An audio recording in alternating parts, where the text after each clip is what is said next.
Well, let me first thank all of you for coming. Are you able to hear me well?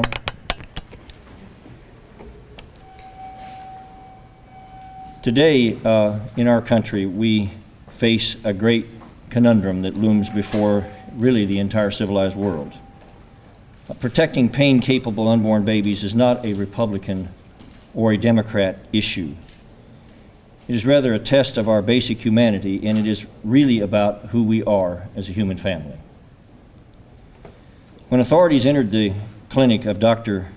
Kermit Gosnell, they found a torture chamber for little babies that I do not have the words or the stomach to adequately describe. According to the grand jury report, Dr. Kermit Gosnell had a simple solution for unwanted babies. He killed them. He didn't call it that. He called it ensuring fetal demise. The way he ensured fetal demise was to stick scissors in the back of the baby's neck and cut the spinal cord. He called it snipping. Over the years, there were hundreds of snippings. Ashley Baldwin, one of Dr. Gosnell's employees, said she saw babies breathing, and she described one as 2 feet long that no longer had eyes or a mouth, but in her words was making like this screeching noise, like a little alien. And I just suggest, for God's sake, is this who we really are? If Dr. Gosnell had killed the children he now stands convicted of murdering only 5 minutes earlier and before they had passed through the birth canal, it would have been perfectly legal in many of the United States of America today. More than 325 late-term unborn babies are torturously killed without anesthesia every day in the land of the free and the home of the brave.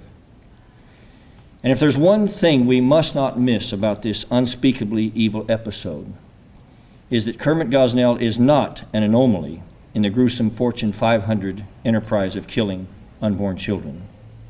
Rather, Kermit Gosnell is the face of abortion on demand. And every American with the slightest shred of compassion for the innocent should go to paincapable.com and learn the truth of this case and others like it for themselves. Ladies and gentlemen, now that we've seen up close and very clearly the humanity of these little babies, we are without excuse.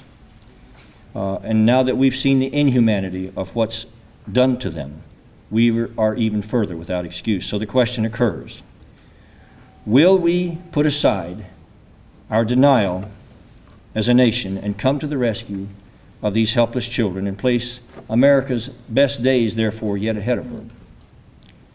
Or will we harden our hearts and allow ourselves to be dragged into that Sumerian night where the light of compassion has gone out and the survival of the fittest prevails over humanity? I'll just say, God help us all to make the right decision. And with that, I'd like to ask Michele Bachmann to come forward and speak to us. Thank you, Trent. My name is Michele Bachmann. I'm privileged to represent the great people of Minnesota's 6th District. I want to thank Trent Franks for bringing forth this measure. And I want to thank all the men and also Marilyn Musgrave that is standing up here as well. We're a small microcosm of many people in Congress that believe in the humanity of women and of unborn children. We're here to stand for them and to help give them voice. Because one thing that we see in this issue is it isn't just about numbers. It isn't just a sterile decision that's made in a vacuum. What we're talking about is a 3D issue.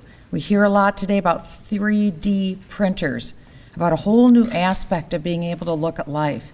And one thing that doesn't get talked about is the aspect of emotion and the aspect of pain.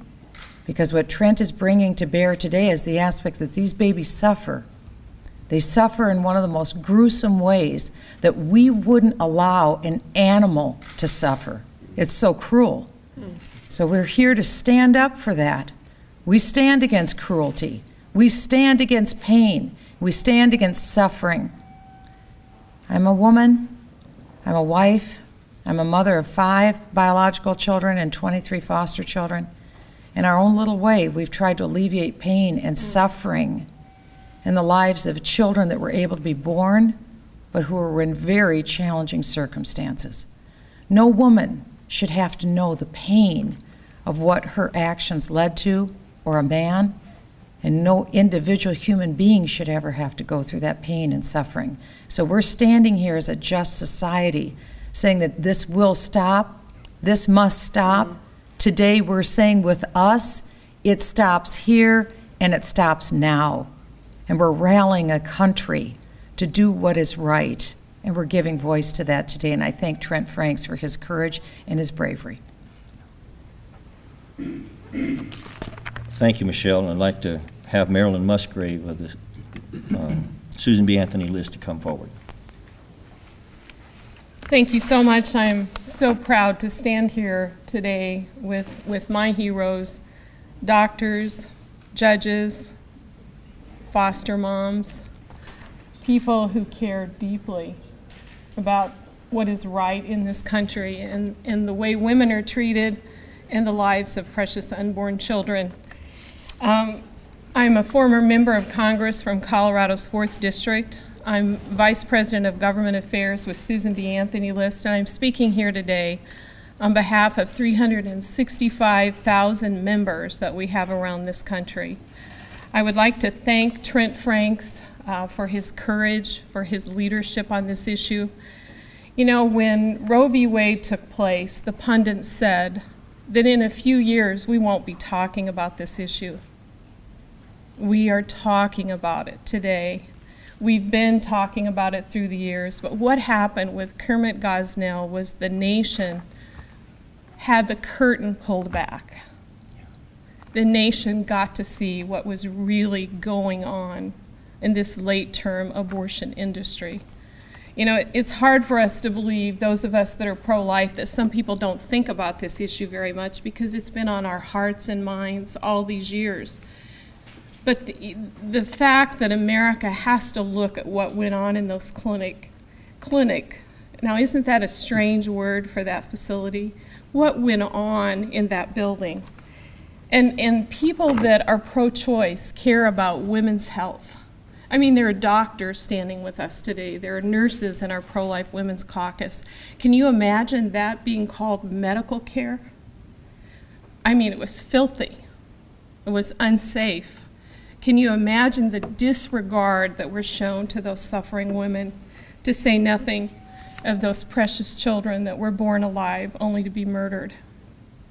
You know, as a mother, many years ago, I was so excited when my husband and I heard the heartbeat of our children.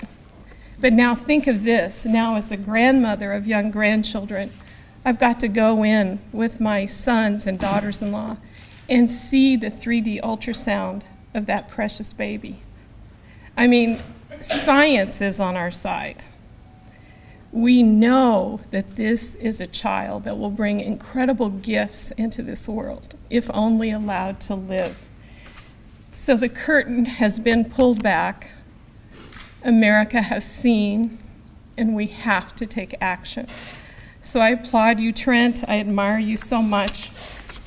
And the heroes that are standing here, there's much work to be done, and now is the time. Thank you, Marilyn. Could I have Congressman Chris Smith come forward? Marilyn, why don't you get over? Thank you very much. Thank you very much, Trent. Good morning. My name is Chris Smith. I'm co-chairman of the Pro-Life Caucus here in the House. My friends, there are Kermit Gosnells all over America today inflicting not only violence, cruelty, and death on very young children, but excruciating pain as well.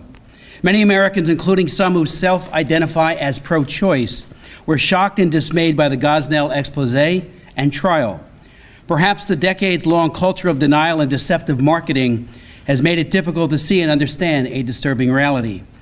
Even after 40 years of abortion on demand and over 55 million dead babies and millions of wounded mothers, many until Gosnell somehow construed abortion as victimless. That has changed. The brutality of severing the spines of defenseless babies, euphemistically called snipping by Gosnell, has finally peeled away the benign facade of the billion-dollar abortion industry.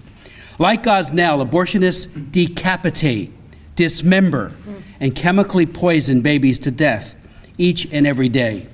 That's what they do. Americans are connecting the dots and asking whether what Gosnell did is really any different from what other abortionists do. Not really. A D&E abortion, for example, a common method after 14 weeks, is a gruesome, and especially at about 20 weeks, we know, pain-filled act that literally rips and tears to pieces the body parts of an unborn child. And they call that safe and legal abortion. The Pain-Capable Unborn Child Protection Act, authored by Congressman Trent Franks and co-sponsored by several congresswomen and men, including me, is a modest but necessary attempt to at least protect babies who are 20 weeks old and pain-capable from having to suffer and die from abortion. Today, there is ample documentation that unborn children experience serious pain from at least the 20th week. When it comes to pain, and I think you'll all agree with this, all of us go through great lengths to mitigate its severity and its duration. No one wants to die a painful death. Unborn children deserve no less. Thank you, Chris. And could I have Dr. John Fleming come today here? He's a medical doctor. Where is John? I'm sorry, he's hiding. Great. Thank you, Trent. Thank you for having this press conference, and also thank you for authoring this bill. You know, I'm a family physician, practiced medicine for a number of years, still try to from time to time. I delivered hundreds of babies back in the day, the 70s and 80s. In those days, we had two-dimensional ultrasounds. You could barely make out the form of a baby. Well, I'm also a father of 4 and a grandfather of 2, and we're expecting a third, a daughter. And just the other day, I got to see the 4D ultrasound. And in one frame, you see her sucking her thumb, just as you would expect. In another, you see her spreading her toes, just like a little infant. With the third one, she's doing this. She's saying, "Chill out, y'all. I'll be there soon." You know, in the area of surgery, we have doctors now who perform surgery on fetuses, saving their lives. And through that surgery, we've had a lot of advances. And one of those is to determine when they feel pain. You see, when they do surgery on the little fetus, they have to anesthetize that fetus, or the fetus goes under tremendous pain. And so we've learned from this that at least at 20 weeks, mid-pregnancy, and probably long before that, babies feel pain. The fetus feels pain just like you do. Now, how do you perform an abortion after the first trimester? You have to dismember that baby. You have to take it apart, literally limb from limb, and you have to puncture the skull, probably suck out the brain. So you see, we're literally creating tremendous pain. We're torturing the little fetus whenever we do abortions after the first trimester. And you know, we have a president who said that we shouldn't have an enhanced interrogation because that's not who we are. You know, we have a humane society and the Society for Prevention of Cruelty to Animals to protect animals, as we should. But who is speaking out today for the little baby still inside the womb, the warmth of its mother, who has to undergo pain and then only to have its life end? I would just say to you today in closing, Dr. Gosnell is no aberration. We know that this is happening all across America, and people are turning their eyes away from it. We know that his clinic was only inspected probably 3 times in 30 years. We know the only reason why he was caught doing this is because they suspected that he had a pill mill, which he did have. See, this was all about money for Dr. Gosnell. This was not for some elevated thought or principle. He was just simply making a lot of money and causing a lot of pain, not only for babies and fetuses, but for the mothers as well. So in closing, I would just say to you, we have a lot of work to do. And yes, we oppose, everyone up here oppose abortion, even in the first trimester. But there's a greater issue here, and that is, what are we doing to the fetus? What kind of pain and torture are we causing, particularly after the first trimester? That's why we need to have an absolute ban on abortions after 20 weeks. And I am so fully in support of this bill and Trent Franks, and I thank you. Now I'd like to call on Doug Johnson of the National Right to Life Committee.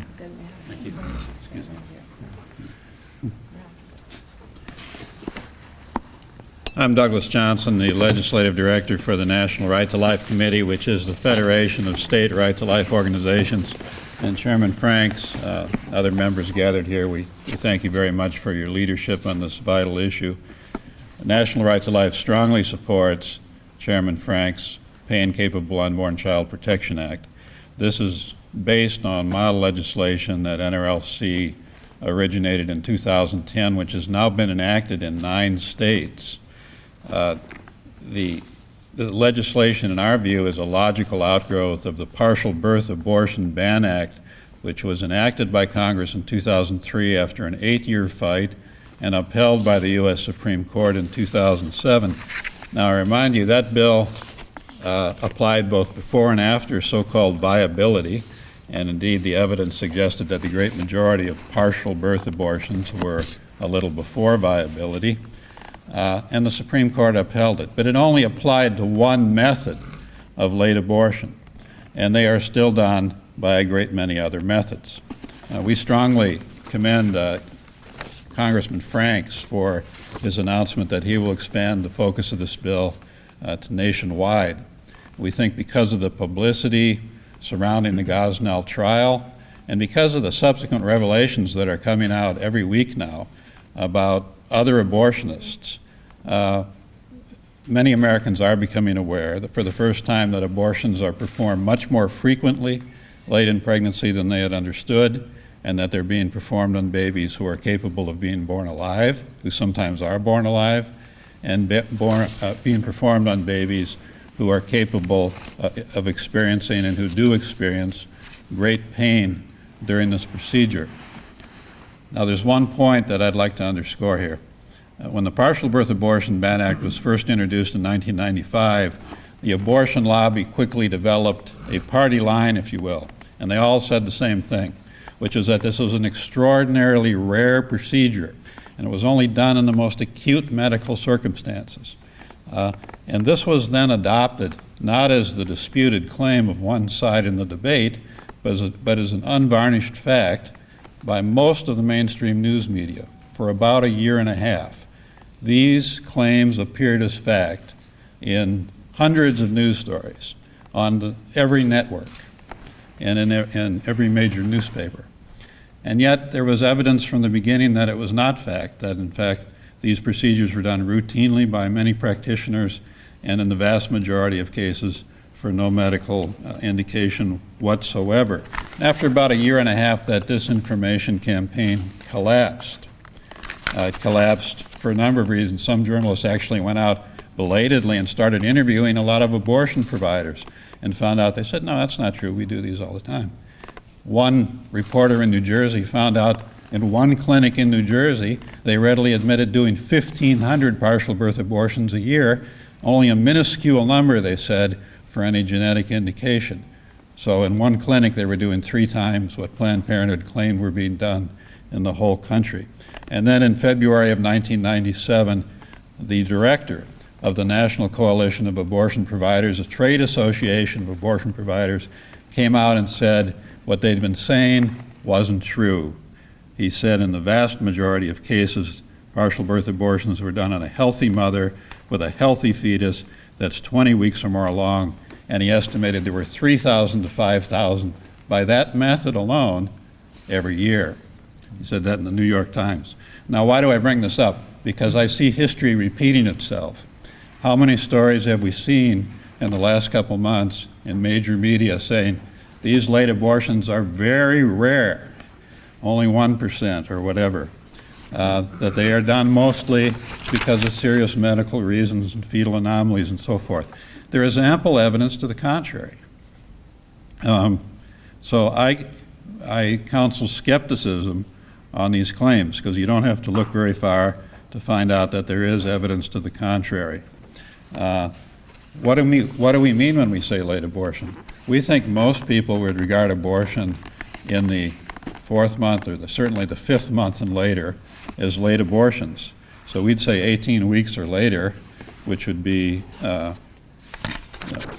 about the beginning of the fifth month, would be late abortions. Mr. Franks' bill would have a cutoff, except to save the life of the mother, a month after that. So even if this bill were enacted, the United States would still have a more permissive abortion policy than most of the so-called liberal democracies, because he's talking about the beginning of the sixth month and later in this bill. And how many of these are there? We've read they're very rare. I think the Gosnell case, as well as the live action videos and so forth, should demonstrate that nobody really knows, because many of these people are not reporting to anybody. Dr. Gosnell, in the later years of his practice, was doing nothing but late second trimester and third trimester abortions. He probably did thousands, and yet in an 11-year period, he reported one abortion in the second trimester to the state of Pennsylvania. In 11 years, when he probably did many, many hundreds, even thousands. Many of the most permissive jurisdictions have no reporting requirements. California, Maryland, Washington, D.C., for example. So please be skeptical of these claims that they're rare. We've extrapolated from data put out by the Guttmacher Institute in 2008 that at a minimum, there must be about 300 abortion providers that are offering abortions after 20 weeks, LMP, and of those, at least 140 are offering them after 22 weeks LMP. And although it's much harder to pin down as you get later, like past 26 weeks, there are a lot more than 3 or 4. And one final word, I think more evidence comes out every week that this field of late abortion has attracted an inordinate number of practitioners who have very troubled pasts, who have criminal convictions, who have multiple times been sanctioned for professional violations, who have lost massive malpractice suits, and yet they keep going on. They go from jurisdiction to jurisdiction. We think this does call for a national response. Thank you. Well, thank you, Doug. They tell us that we have a little bit of a limited time here in this room, so I wanted to try to make all the participants aware of that. And I hate to say that right before one of the most venerable people in the Congress comes to speak to us, but I'd like to ask now for Joe Pitts to talk to us. Thank you, Trent. Thank you, Marilyn. Thank the Susan B. Anthony list. Thank Trent Franks for your leadership hosting this event. I want to thank Trent especially for expanding his legislation to cover unborn children across the country. Just a short drive from my district, the 16th Congressional District of Pennsylvania, is, and a straight shot down Lancaster Avenue, is this so-called clinic in Philadelphia, where Kermit Gosnell ran his grimly practice. He presided, he performed thousands of abortions. The worst, they said, on Sundays when the staff weren't there, just he and his wife would perform these. And his actions make clear that it's a very thin line in this nation between murder and legal abortion. He killed children who came out alive, who were born alive by this procedure he called snipping their spinal cord with scissors. And he killed human beings, nearly fully formed, who could cry and who could feel pain. Each day in this country, children in the same situation are aborted legally. And it's time in America that we protect growing life in every corner of our country. We should never forget, abortion is the most violent form of death known to mankind, as we've heard, by decapitation, dismemberment. And with every abortion, there are always two victims. Yeah. One is the baby, one is the mother. One is dead, one is wounded. We should never forget that abortion breaks a mother's heart. And it's time that we end this gruesome violence in this wonderful country we call America. Thank you.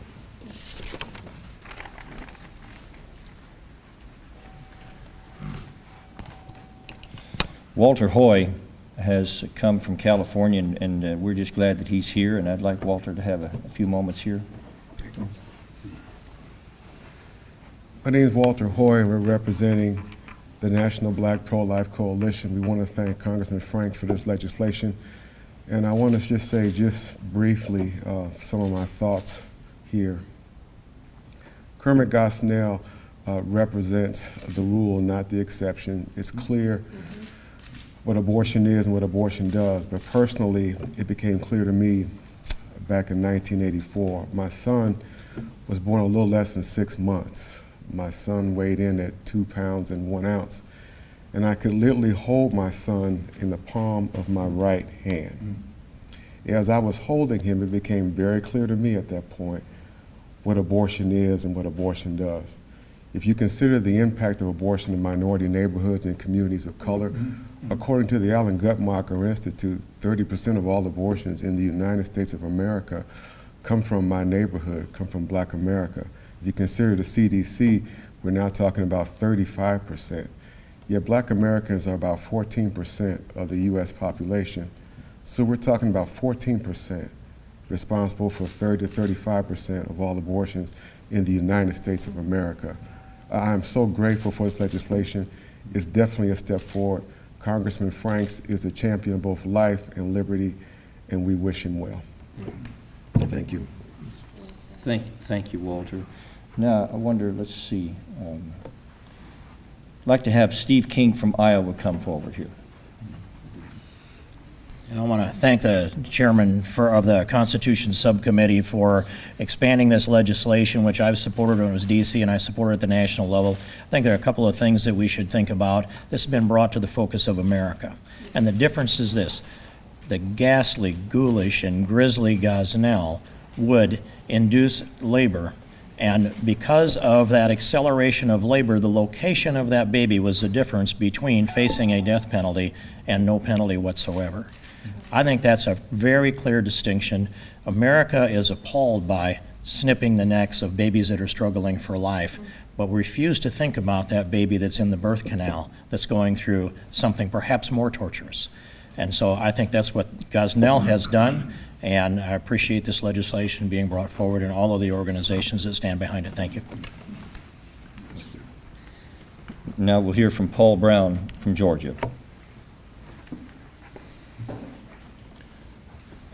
God cannot and will not continue to bless America while we're killing over 3,000 babies every single day. He can't, because He is a holy and righteous God. And if we can't stop abortion to those babies that go through the torture and pain of this kind of horrific treatment that has been described today, that we've seen in the press recently, what can we stop? God cannot continue this practice going on in America. That's the reason the first bill that I introduced in every Congress is my Sanctity of Human Life Act that will end abortion completely in America. Americans need to demand something different than the torture of these children. I greatly applaud Mr. Franks' bill. I'm an ardent supporter of what he's been doing. We've got to stop abortion at all levels. But if we can't stop it at the level where these babies feel tremendous pain and go through this torture and anguish and all of the horrific things that are going on in the abortion mills across this country, when they feel pain, what can we stop? What are we as a people? It has to stop. And I congratulate my good friend, Trent Franks. I'm a medical doctor, and it has to stop. Thank you, Paul. And now we'd like to have Louie Gohmert from Texas come forward. Thank you. And thank you, Trent, for your work. And I really identified with something my brother in Christ, Walter, was saying, because I too, yes, I'm not a woman, big shock. But as a father, I held my firstborn, premature. I used two hands. She was small enough I could have used one, but I was afraid I might hurt her or she might roll out. And to think about someone snipping her spinal cord. I stood there for hours because the doctor, an incredible neonatologist, he said, she draws strength from you. She was holding on to my finger. Well, as a father, how could I leave when she's holding on to my finger and the monitors seemed to be stabilized while she was holding on? I would give my life for my daughters. I have 3. I've been blessed. My wife and I have been blessed with 3 girls. Why are there not more people speaking out? And just as John Quincy Adams stood in what we now call Statuary Hall and asked basically the point that Paul Brown just made, how can we expect God to keep blessing America when we can do this millions of times to truly the most vulnerable among us? And we hear so often the charge of racist. Where are those people that are talking about abortion being so racist? Look at what it's doing to the African American community. For goodness sake, there are so many reasons to be standing with and in support of this legislation. And I hope that if there is one thing good that comes out of this tragedy that's been unmasked and sunlight has been allowed to shine in on this horrible abortion industry through Dr. Gosnell, it will be that people awaken and say, wow, I've been supporting that. God forgive me, I will not support it any longer. Thank you for what you're doing. Thank you, Louie. And Tim Huelskamp, would you come forward here? Thank you, Trent. I appreciate your leadership on this bill and many others. I will note for my 4 children, I never had the opportunity to see an ultrasound, never had the opportunity to hear their heartbeat in the womb because they were adopted children that were the target of an industry that targets and identifies members of minority communities for their destruction. Thank goodness for their birth mothers that give me the opportunity to have 4 children today. But one thing I will want to note as a Kansan, that as we stand and watch our television sets and replay the tragedy of the tornado in Oklahoma, we see stories of human tragedy. But the media is replete with story after story of pets and farm animals that survived and recovered and were returned to their owners. Meanwhile, the same country allows the ongoing torture of unborn children. At the same time, we say, take care of that horse, take care of the dog, that cat was saved. What kind of nation have we become? But I firmly believe if you ask Americans and let them know that that unborn baby is feeling tremendous pain as it's being tortured and destroyed, whether it's in the clinic of a so-called Dr. Gosnell or Gosnells all over this country. The substandard care is standard fare in this abortion industry. But if given an opportunity, I believe Americans would say, no, we believe the torture of unborn children should end. I support this legislation. I support any legislation that will roll back this industry and restore the sanctity of life to the wombs all across America. Trent, I appreciate your leadership. Thank you. I'd like to ask Steve Daines to come on forward here. Thanks, Trent. Thank you. My name's Steve Daines. I represent the state of Montana. I want to thank Trent Franks for introducing this bill. Cindy and I are the parents of 4 children. We have 2 boys and 2 girls. I was trained in the sciences. I'm a chemical engineer by degree, and I look at this objectively. When I heard Dr. Fleming and trying to set aside the emotion of the moment right now, as difficult as it is, looking objectively, to think that we apply anesthesia to babies at 20 weeks for fetal surgery. Why isn't there a standard in terms of pain, and then we have legislation to protect the pain of these babies at 20 weeks? The unborn children cry for life, and they'll be protected by this bill. It's a bill that we need.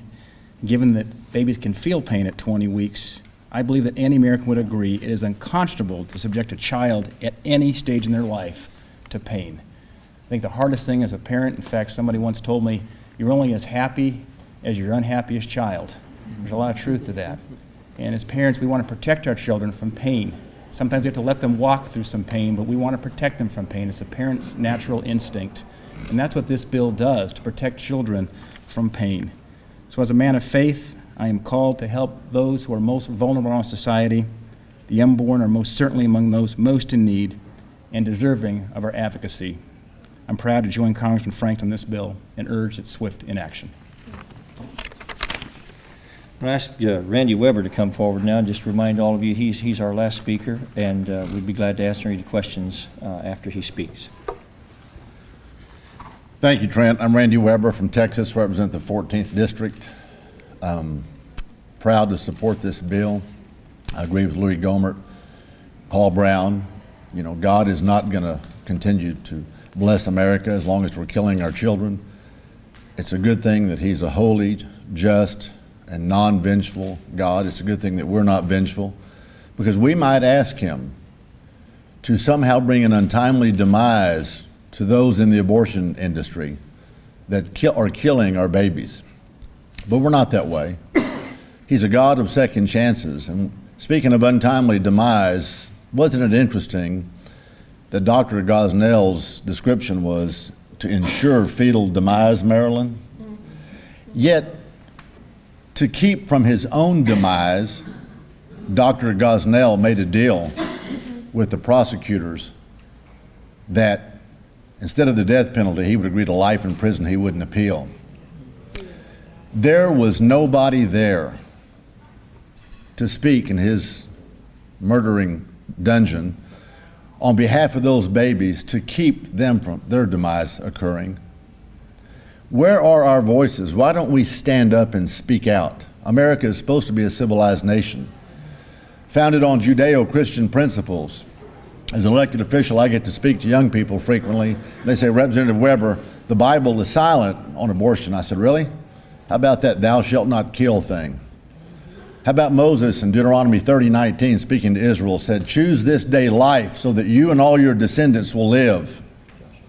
Well, I'm not a medical doctor, guys. But I'm pretty sure that if we're killing our babies, our descendants aren't living.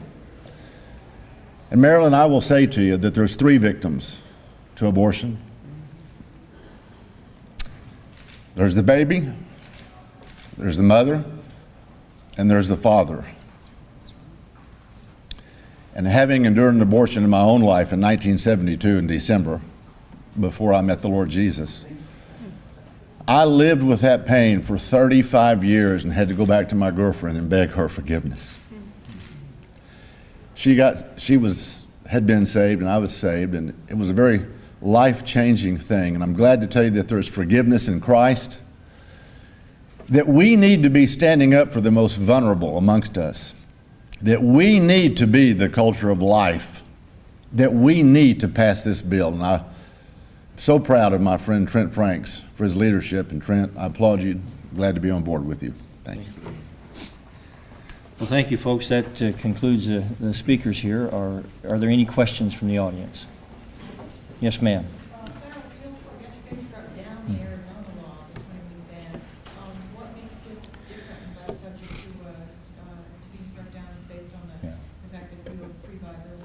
Well, it's important to mention when you said a federal appeals court, it was the Ninth Circuit, the infamous Ninth Circuit, that is essentially a cabal of the most left-wing zealots in America on the court. And over 90% of the time, they are overturned. So in my mind, that may be one of the best signs we have in this whole process, that given their track record, if they had upheld it, I should be worried. So the encouragement to me is I have no question in my mind that their decision, as over 90% of their decisions are, will be overturned. Trent, can I make an additional observation? Please. I certainly concur with that observation, Mr. Franks, but in addition, I would note that the Arizona law had very little similarity to this bill, which is based on the Model Act that's been enacted by 9 states. the Arizona law was based on an entirely different legal theory. It did have one line about fetal pain, but it was mainly based on other considerations. It also applied 2 weeks earlier, but it was the Ninth Circuit. And let me remind you as well that the Partial Birth Abortion Ban Act was struck down by every lower federal court that considered it. 3 U.S. district courts, 3 separate U.S. courts of appeals all ruled it was in clear violation of U.S. Supreme Court precedent. But when it reached the U.S. Supreme Court, they said otherwise, and they upheld it. And again, that method is now banned nationwide with criminal penalties, whether before or after viability. And the data was, before the ban took effect, the great majority, the overwhelming majority of the partial birth abortions were done between about 19 and 24 weeks by the LMP scale. They've already upheld that. They've upheld the ban on one method. We believe this is a logical outgrowth of that, and the Ninth Circuit 3-judge panel is still applying the old Supreme Court doctrine as if that case had not occurred. Thank you. Anyone else? Yes, sir. Let me just say that I believe this bill has a good chance of coming to the floor this year. That's probably all I would say on it at the moment. Yeah, please. Jim, last year, a similar, although not, it only applied to D.C., passed with a majority vote, but it was under a 2/3, it was subject to the rules of procedure. But we had an overwhelming support for the Franks bill last July. So I do believe, especially in light of what has happened now with Gosnell, that there will be even more support for this legislation going forward, because America and members of Congress. I've had conversations with members who don't agree with Congressman Franks and I and people who are here who are saying they too are, and these are members of Congress, are reevaluating their position in light of Gosnell. So that has been a game changer. And again, the idea of excruciating pain, and Dr. Anand has suggested, an expert in the area of pain, that the pain could be significantly more intense than what you or I or any other adult or even child might feel for a variety of reasons. So we're talking about enhanced pain that these kids suffer when a D&E or one of these methods are used to dismember, decapitate, or poison. Anyone else? Yes, sir.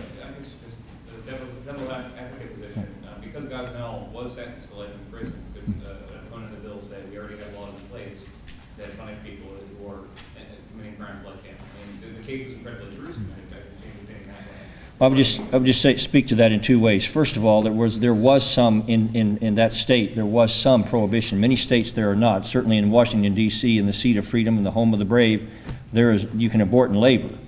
That's important to keep in mind. That's not because of a federal law. That's because of a state law that he was convicted. Secondarily, if he had done it 5 minutes earlier, before the baby traveled down the birth canal, in many states it would have been perfectly legal. In many states, so I don't think it's a fair anomaly to suggest that it's an anomaly. Indeed, I said earlier that Mr. Gosnell really is the face of abortion on demand in America. Anyone else? Yes, ma'am. You say you wouldn't. You said there's a good chance you think this bill would come to the floor. In response to this question about whether you have a commitment for leadership on this, but can you talk about whether conversations have started, whether you're starting to sort of take the pulse on? I hate to do this to you, but we're just going to have to be a wait and see. I apologize. Okay, Yes, ma'am. Anyone else? Well, listen, then let me just close this out by I know that there are people in the audience that probably have a very different view than some of the people up here, and probably that's going to be reflected in some of your articles. But I would just ask you to keep in mind that no matter what happens in one of these late-term situations, that a nameless little baby dies a tragic and lonely death. That is fact. A mother is never the same. She is left with the results and the consequences emotionally that inevitably do follow. And finally, all the gifts that child might have brought to humanity are now lost forever. And I don't know what this society and this world have lost because of 55 million little American babies dying in the last 40 years. I don't know. But I would suggest to you that if taking the lives of innocent little children that are crying and trying to get away, if that is not wrong, then we have at last arrived. Nothing is wrong. And I would suggest to you that portends some pretty frightful moments for humanity. And I just believe that we're better than that. I believe America has great days ahead of her, and I believe that if we just sort of do like what's happened in the past, and we ask ourselves, what changed the people's mind over slavery? What changed the people's mind over the tragedy in Eastern Europe, or the horror in Eastern Europe? What changed their mind? Those minds did change, and I would suggest to you that it's because they finally came face to face with the humanity of the victim and the inhumanity of what is being done to them. And I beg you just to consider that on your own. And so thank you all for coming.